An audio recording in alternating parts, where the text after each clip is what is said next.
How's it going, everybody? Welcome. Hope everybody's doing well in this time that we're living in. Hope that you're excited to be alive on today. Early this morning when I woke up, I was doing my studies, right? And so I've been laboring in the book of Numbers. And I found something very interesting when I began to study the book of Numbers. I was in chapter 11. I'm going to read to you a portion of scripture, and then I'll give you a quick explanation of what I believe the meaning of that particular text that I zeroed in on for your benefit, okay? So in the book of Numbers, chapter 11, it reads like this. And when the people complained, and it displeased the Lord, and the Lord heard it, and his anger was kindled, and the fire of the Lord burnt among them, and consumed them that were in the uttermost part of the camp. So God got upset because they began to complain. But if you go back to the story, God took the children of Israel out of bondage, right? Took them out of bondage from the Egyptians. And instead of being grateful, they were forgetful. See, it's important not to forget where you come from. It's always good to remember where you come from.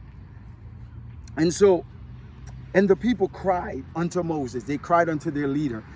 Moses was a great prophet of God that God was using strategically to bring the people out of bondage. Now, you have to keep in mind, if God brought you out of something and you're going through a transition, it doesn't mean he all of a sudden left you. So you cannot allow the current fogs or distortion that is in front of you to cause you to not see the greater vision. Just because there's clouds out in the sun, it does not mean the sun is not behind the cloud. You get my point? And so when they cried unto Moses, and when Moses prayed unto the Lord, the fire was quenched.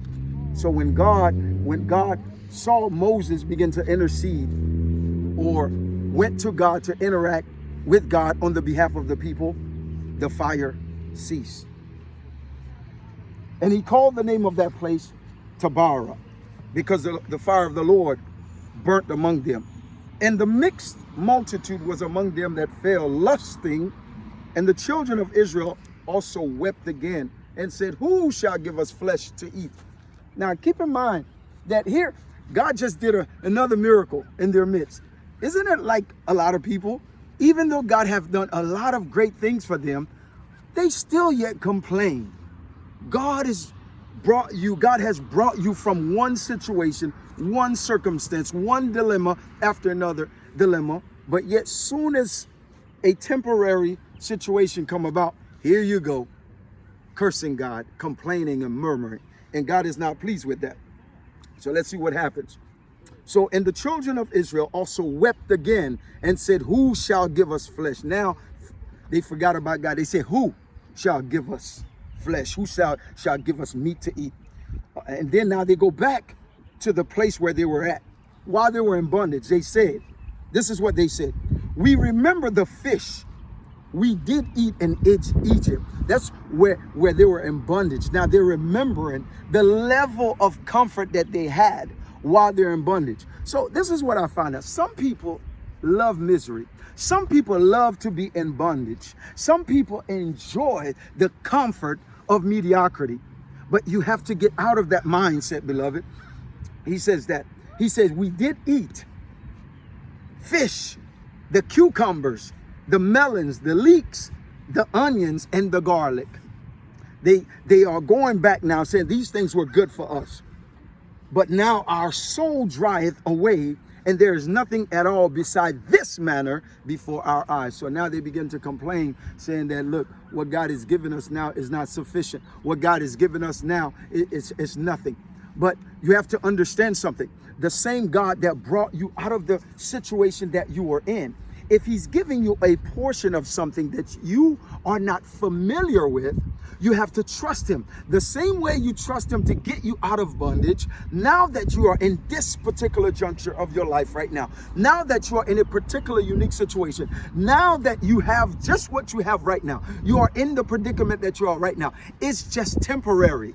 You cannot treat it as if it's a permanent thing, because it's only temporary. However, your attitude have to be adjusted.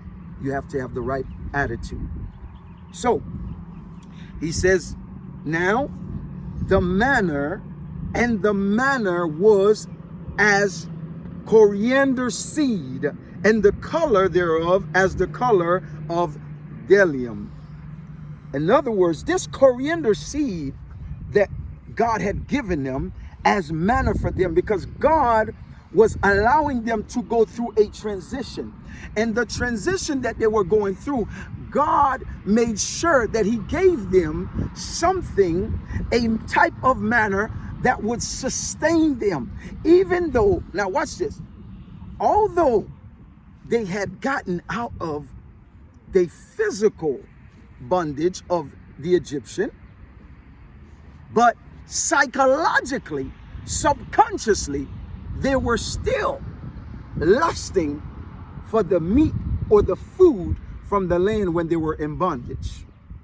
Physically, they were out of bondage, but because now they were in transition and God was getting ready to take them through the leadership of Moses to the promised land, they began to complain and murmur, not realizing what God had given them. This coriander seed had special nutrients that the body needed, the essentials that their bodies needed, so it would prevent them from getting diseases, from getting plagues, from being weakened, because the journey, the type of atmosphere they were getting ready to be exposed to, this coriander seed was the right manner that they needed, but they failed to discern that, and the anger of the Lord was kindled against them. Beloved, I just want to share with you quickly, whatsoever position or situation you find yourself in right now as I speak to you, as you like and share this video,